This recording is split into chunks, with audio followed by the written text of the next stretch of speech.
इस दुनिया में दिल का सांप मैंने किसी को नहीं देखा। अगर कोई दिल का सांप है, कोई लाखों में करोड़ों में एक होता है। कवि साहब ने कहा है, बिल्ली देखी बुगला देखा, सरफ जो देखा बिल का। सभी ने देखा है, बिल्ली देखी और बुगला देखा, सरफ जो देखा बिल का, और ऊपर ऊपर सुंदर लागे भीतर गोला पत्थर का, मैंने सांप न देखा कोई दिल का। बिल्ली को आप कितनी ही पढ़ा दो, कितने ही अच्छी रख लो, फिर भी उसकी जाति का जो लक्ष्य है वो कभी नष्ट नहीं होता।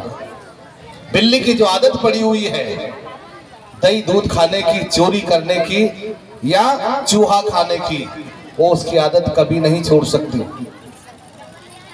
बुगला कितना ही सफेद हो, कितना ही सुंदर हो, लेकिन उसके सामने अगर मछली आ जाती है तो उसका लक्ष्य उत्पन्न हो जाता है, क्योंकि उसके दिल में खोट है।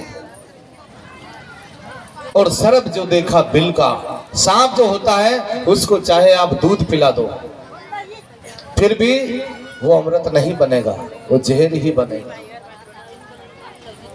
तो कबीर साहब ने कहा है, बिल्ली देखी बुगला देखा, सरफ जो देखा बिल का, और ऊपर ऊपर सुंदर लागे भीतर गोला पत्थर का, मैंने सांप न देखा कोई दिल का।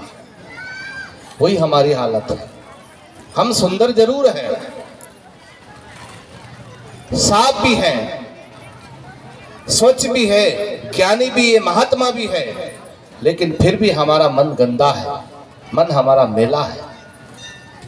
मन की सफाई बहुत मुश्किल से हजारों करोड़ों में कोई एक करता है, क्योंकि मन तो तुरंत पलट जाता है, मन तुरंत विषयों में लिपट जाता है। ये मन की आदत है। इसलिए सबसे बड़ा दुश्मन, सबसे बड़ा शत्रु है वो हमारा मन है। ये आध्यात्मिक चेतावनी संतों ने दी है। फिर कहा है, काजी देखा मुल्ला देखा और पंडित देखा छलका। हिंदुओं में हम जो ग्रंथ पोथी पढ़ने वाले गुरु होते हैं, जो धर्म के ठेकेदार होते हैं, उसको हम पंडित कहते हैं, और मुसलमान भाई उनको काजी कहते हैं। हम हिंदू धर्म में जो पुजारी पूजा करता है मंदिर को, उसको हम पुजारी कहते हैं, और मुसलमान भाई उसको मुल्ला कहता है। तो कबीर साहब कहते हैं, काजी देखा मुल्ला देखा और पंडित देखा छलका, औरन को बैकुंठ बतावे आप नरक में सरका, मैंने सांप न देखा कोई दिल का। लोग दूसरों को ज्ञान देते हैं, दूसरों को प्रकाशित करते हैं, लेकिन स्वयं अंधेरे में रहते हैं, स्वयं उस चीज का अमल नहीं करते। सभी की आदत है, पढ़े लिखे नहीं गुरु मंत्र को, और भरा गुमान कुमति का। बेटे नहीं साधु की संगत और करे गुमान बगन का।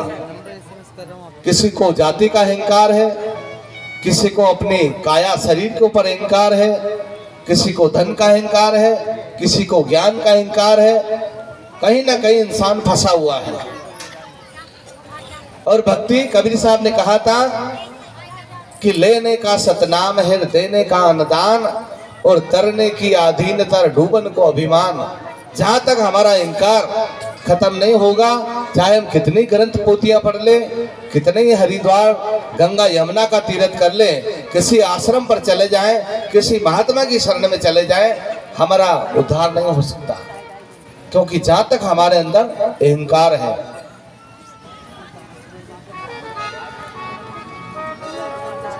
मोह की फांसी पड़ी गले में, भाव करे कामिन का, काम क्रोध दिन रात सतावे, लानत ऐसे तन का। ये मेला है झिलमिलकार, मैंने साफ न देखा कोई दिल का। सत्य ज्ञान का मूल पकड़ ले, छोड़ कपट सब दिल का। कहे कबीर सुनो भाई साधो, और पैर फकीरी खिलका।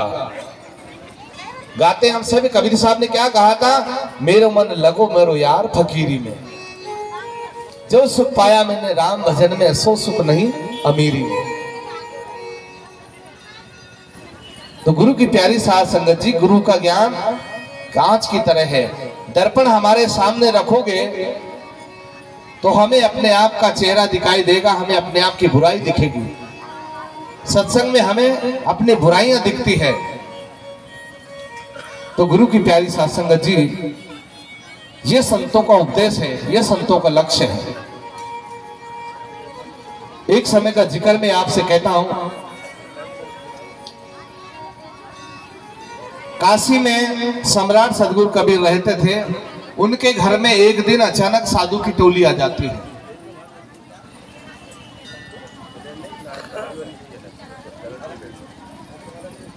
साधु की टोली जब आती है तो रात में आती है।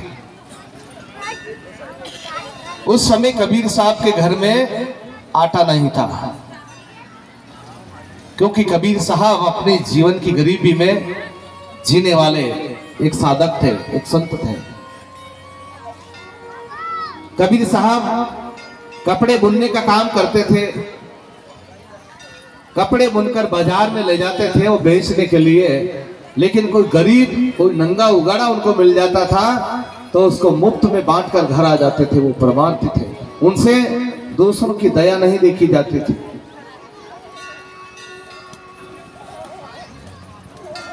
तो कबीर साहब रोज मर्रा की जिंदगी जिया करते थे। रोज कमाना, रोज खाना और बचा कुचा समय भगवान की भक्ति में लगाना, सत्संग में बिताना। अचानक एक दिन साधु संतों की टोली आ जाती है। कबीर साहब की घरवाली का नाम था लोई। उन्होंने कहा कि लोई, हमारे घर में महात्मा की टोली आई हुई है, तो इनकी भोजन की व्यवस्था है कि नहीं? लोई ने कहा, पतिदेव आज तो पूरी सामग्री खत्म है, कोई सामान नहीं है। तो कबीर साहब बड़ी टेक से लेते थे, कहते थे कि मांगन मरण समान है, मत मांगो कोई भीख, और मांगने से मरना भला यह सदगुरु की सीख। कबीर साहब सिद्धांतवादी थे, वो किसी के आगे झोली नहीं फैलाते थे।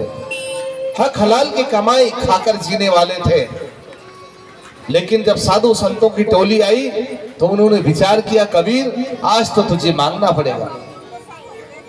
तो कबीर साहब ने कहा कि मर जाऊं मांगू नहीं अपने तन के काज, और परमारथ के कारण मुझे मांगत नहीं आवे लाज, कि आज तो मुझे मांगना पड़ेगा। तो वहां के बड़े बड़े जो दिग्गज बनिए पंडित पुजारी जो थे वो कबीर साहब के ऊपर जलन करते थे। तो कबीर साहब ने अपनी घरवाली लोई से कहा कि लोई तुम जाओ और किसी बनिए से आटा उधार लेकर आओ। जब लोई काशी नगर में जाती है तो जहां जाती है वहीं पर बनिए मना कर देता है, नहीं हमारे पास कोई व्यवस्था नहीं, देने से इनकार कर देते हैं। जब एक बनिए ने जाकर दरवाजा खोला तो बनिए ने कहा कि आज कैसे आना हुआ? लोई ने कहा, सेठ जी मैं आपके पास में कुछ आटा लेने के लिए आया हूं। क्यों? कि आज मेरे घर कुछ साधु महात्मा मेहमान आए हुए हैं। बनिए क्या बोलता है लोई के, लोई मैं आटा तो तुम्हें दूंगा लेकिन इसके बदले तुम्हें एक रात मेरे पास बिताना पड़ेगा। लोई के सन्नाटा छा जाता है और उसके दिमाग में ऐसी तलवार की कटारी जैसे लग जाती है। वो खाली हाथ लौटकर कबीर साहब के पास आती है।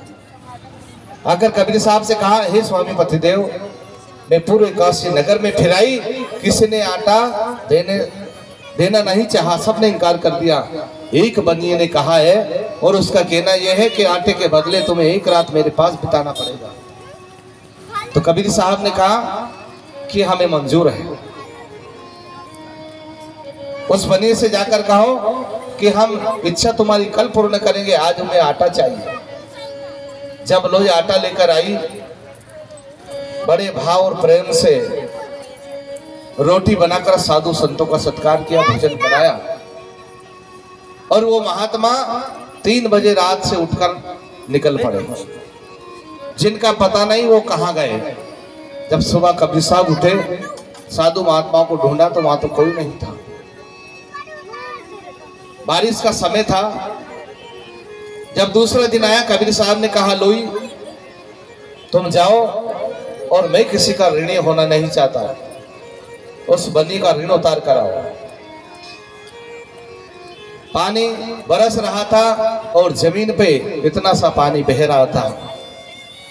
जब माता लोई घर से निकली तो गुरु की प्यारी साध संगत जी, ये उस मालिक की, उस गुरु की ऐसी कृपा हुई कि जहां माता लोई ने पैर रखा वो जगह सूख जाती है।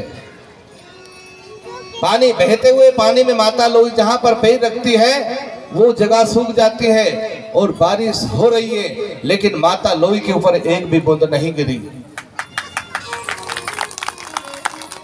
जब माता लोई ने दरवाजा खटखटाया बनिए का, बनिए ने रात की 12 बजे जब फाटक खोला तो इतना पानी बह रहा था उसके दरवाजे के आगे, लेकिन जहां पर माता लोई खड़ी थी वो जगह सूखी थी।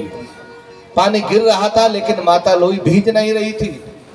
ये आश्चर्य से देखकर वो बनिया घबरा गया कि ये कोई चुड़ैल या कोई भूतनी तो नहीं है। पानी में खड़ी हुई, इसके बाद भी जगह सूखी है। ये आश्चर्य देखकर वो बनिया कांपने लगता है और पीछे से कबीर साहब आ जाते हैं। कबीर साहब को देख करके वो बनिया, उनका अचरज और उनका जो करिश्मा देखकर वो बनिया उनके चरणों में जाकर गिर जाता है और कबीर साहब के आगे रोने लग जाता है, हे महात्मा, हे कबीर, मैं मूर्ख हूं, मैं कामी हूं, मैं क्रोधी हूं, मैं लालची हूं, मैं नाड़ी हूं, मैं आपको समझ नहीं पाया। मैं मन के वशीभूत होकर के, वासना के वशीभूत होकर के मैंने इस लोई का अपमान किया, आपका अपमान किया है, मुझे क्षमा करें। तो कबीर साहब ने उस बनिए को क्षमा कर दिया और अपने हृदय से लगा लिया। क्या ऐसी स्थिति से हम गुजर सकते हैं? नहीं। अगर हमारी घरवाली से कोई ये बोल दे कि तुम्हें एक रात हमारे पास रहना पड़ेगा, तो हम उसकी गर्दन तलवार से काट देते हैं, क्योंकि क्रोध हमारे अंदर इतना है। ये क्रोधों से भरा शरीर है, अहंकार से भरा शरीर है, लोभ मोह से भरा शरीर है। तो कबीर साहब गुरु महात्मा कहते हैं कि उदाहरण के लिए कोई घड़ा है, अगर वो घड़ा पहले से ही भरा हुआ है और ऊपर से जल डालोगे तो वो सारा बह जाएगा, क्योंकि वो घड़ा तो पहले से भरा हुआ है। इसलिए हमारा जो शरीर रूपी घड़ा है ये खाली कहाँ है? ये तो ढेर सारी इच्छाओं से भरा हुआ है, ढेर सारी बातों से भरा हुआ है। जब इस घड़े को हम खाली करेंगे तब जाकर के इसमें राम नाम, हरि नाम की पूंजी जाएगी, तब जाकर के हम कुछ कर पाएंगे। लेकिन हमारे दिल में जगह है कहाँ? तो कबीर साहब ने कहने में, रविदास जी महाराज ने कहने में हमें कोई कसर नहीं छोड़ी। इसलिए रविदास जी महाराज ने एक शब्द लिखा है,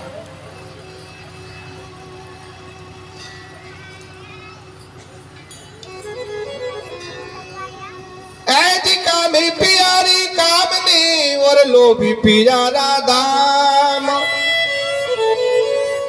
अरे माता प्यारा माल का और भगत प्यारा नाम। कामी को कामनी प्यारी होती है और